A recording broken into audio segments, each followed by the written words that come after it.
ये जो वैकल्पिक मीडिया है, जिसे हम सोशल मीडिया भी कहते हैं, इसका असर भी राहुल पे हो रहा है। कल राहुल को एक साथ बहुत सारे यूट्यूबर्स से मिलवाया गया, 20, 25, 30 लोग होंगे वो लोग, उनसे राहुल की बात कराई गई, एक एक दो दो सवाल भी उन लोगों के हुए। तो इसका मतलब क्या है कि राहुल गांधी या कांग्रेस इस बात को समझ रहे हैं कि ये जो वैकल्पिक मीडिया है वो जनता के बीच जा रहा है। आज लोग टीवी नहीं देख रहे, आज लोग अखबार कम पढ़ रहे हैं, लेकिन ये यूट्यूब पे आपके ये प्रोग्राम जो है, ये कितने लोग देख रहे हैं? हजारों लोग देख रहे हैं। ये क्यों देख रहे हैं? क्योंकि जनता सच जानना चाहती है। एक टाइम आपको भी याद होगा, हमें भी याद है कि लोग बीबीसी सुनते थे। कोई बड़ी घटना हो जाती थी तो वो कहते थे बीबीसी लगाओ, अभी मालूम पड़ जाएगा सच क्या है।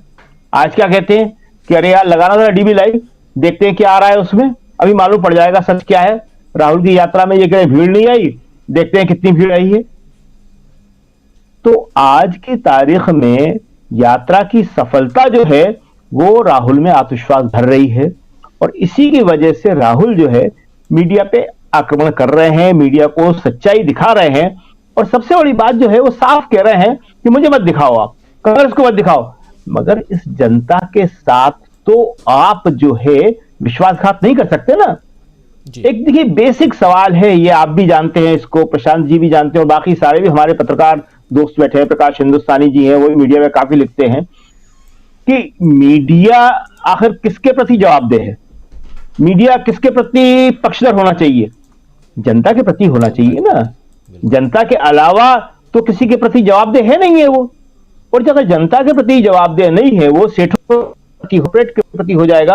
और कॉर्पोरेट में भी जो राहुल कहते हैं सिलेक्टेड कॉर्पोरेट, वो कहते हैं मैं कॉर्पोरेट का विरोधी नहीं हूं, लेकिन अगर दो आदमियों को आप सारा कॉर्पोरेट समझ लो, उन दो आदमियों को पूरी शक्ति दे दो, तो मैं इसका विरोध करूंगा।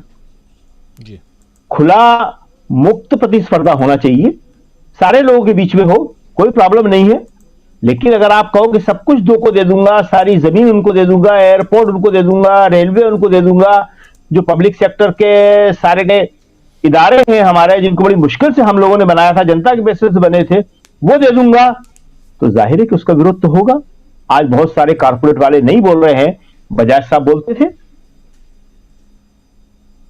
अभी रहे नहीं वो, और भी बहुत सारे लोग बोलते हैं कि भाई ऐसे तो नहीं चलेगा ना।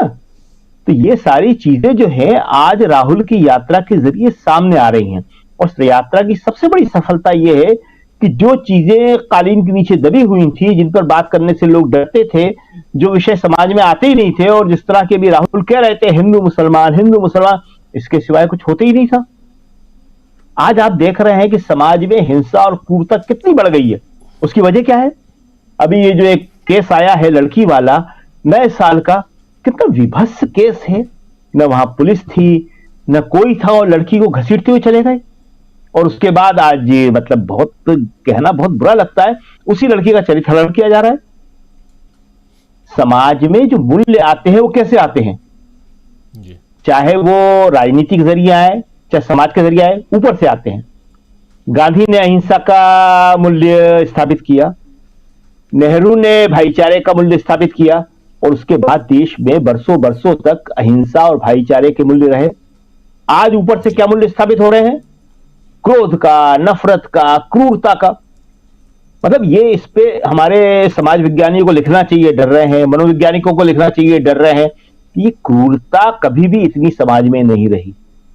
जिस तरह हत्या हो रही है, और हत्या को क्रूरता के साथ किया जा रहा है, उसको विभत्स तरीके से किया जा रहा है। हर तरह के अत्याचार जिस तरह बढ़ रहे हैं, और वो किसी एक उस पर नहीं बढ़ रहे। अभी खुशी दुबे का हमने देखा, कोई ये समझे कि खाली दलित पे हो रहे हैं, आदिवासी पे हो रहे हैं, ओबीसी पे हो रहे हैं, अल्पसंख्यक पे हो रहे हैं, महिला पे हो रहे हैं, नहीं। खुशी दुबे समाज का उच्च वर्ग है, नाबालिग थी, वो 2 दिन पहले ब्याह के आई थी कानपुर में, उसको बंद कर दिया। और जो वहां की रिपोर्ट से सबको मालूम है, बहुत खुश होगा क्या कि इस पर और धाराएं लगा दो। 2 साल बाद उसको सुप्रीम कोर्ट से बेल मिली। छोटी सी लड़की, उसका क्या गुनाह था? उसका पति अगर कुछ करता भी था तो लड़की का क्या गुनाह था? 2 दिन पहले ब्याह के आई थी वो तो, लेकिन कोई सुनने वाला नहीं है। तो ये स्थिति जो बन रही है वो इसलिए बन रही है कि ऊपर से प्रेम का मूल्य जो है, संवेदना का मूल्य, करुणा का मूल्य, उसको खत्म करके ये हमको अप्रत्यक्ष रूप से बता दिया गया क्रूरता, नफरत, विभाजन, और ये देश को और समाज को बहुत कमजोर कर रहा है।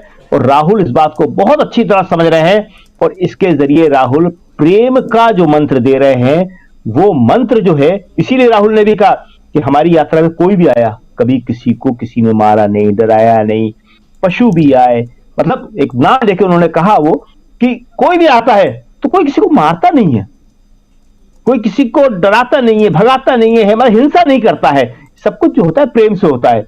तो ये सारी चीजें यात्रा की सफलता है और इसी यात्रा की सफलता से राहुल में आत्मविश्वास आ रहा है और उसी से प्रियंका में आया। और प्रियंका के जिस भाषण का आप जिक्र कर रहे थे, निश्चित ही रूप से प्रियंका ने पहली बार ये बात कही, दोनों का नाम लेके कहा कि इन लोगों ने खरीदने की कोशिश की। राहुल कह रहे हैं डरो मत, प्रियंका ने उससे एक आगे की बात कही है, बहुत इंपॉर्टेंट बात है कि सब बिक गए, सबको खरीद लिया, लेकिन मेरे भाई को नहीं खरीद पाए। बहुत बड़ी बात है ये, और समाज में इसका असर हो रहा है। देखिए समाज में लोगों में दो बातों का बहुत असर हो रहा है। एक, अगर कोई बिकता नहीं है वो हमारे समाज में बहुत बड़ा दर्जा पा जाता है। दूसरा, जो सादगी है, राहुल की जो टी शर्ट का आप जिक्र कर रहे थे, इसका असर बहुत हुआ है। हमारे भारत में हमेशा से साधारण लोग, सादगी वाले लोग हमेशा से ऊंचा महत्व पाते रहे। एक तरफ लोग देखते हैं कि दिन में 4-4, 5-5, 6-6 महंगे कपड़े बदलने वाले, एक तरफ वो देखते हैं कि एक ही सादी टी शर्ट में इतनी सर्दी में चला जा रहा है और अपने आप को जोड़ रहा है उन गरीब लोगों से जिनके पास टी शर्ट भी साबुत नहीं है, फटी हुई पहने हुए हैं। ये बहुत बड़ी बात है ये। इसीलिए आप देखिए कि अयोध्या से जो राहुल को समर्थन मिला है, पहले आचार्य सत्येंद्र महाराज ने दिया, जो मुख्य पुजारी हैं श्री राम जन्मभूमि के, और उसके बाद चंपक राय जी ने, जो सेक्रेटरी हैं मंदिर के, राम जन्मभूमि मंदिर के, और साथ में वो आरएसएस के बड़े नेता भी हैं।